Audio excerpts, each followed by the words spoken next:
Okay, so susubukan natin yung sinasabi ng isang MUX owner na pag nag-U-turn is hindi bumabalik.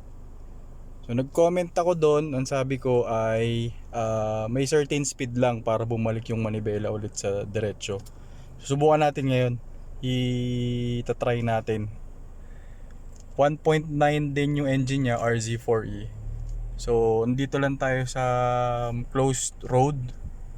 Ginagawa pa yung dulo na yon, kaya pwede tayong mag try dito.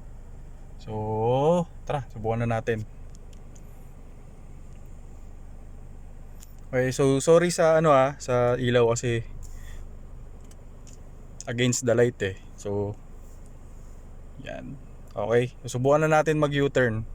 So yan, sige na nga. Okay. Simulate na lang natin, no. Okay, U-turn tayo. Yan, hindi ako nakatapak sa silinyador.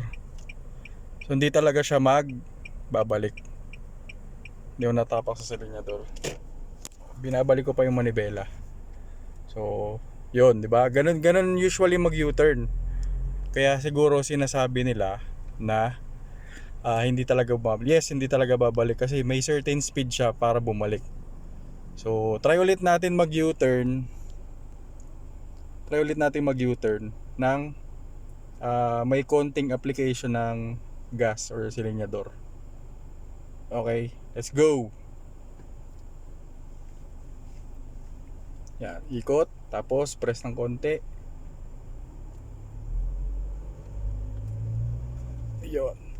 So meron siyang ikot na bawi kasi nag-a-apply ka na ng speed.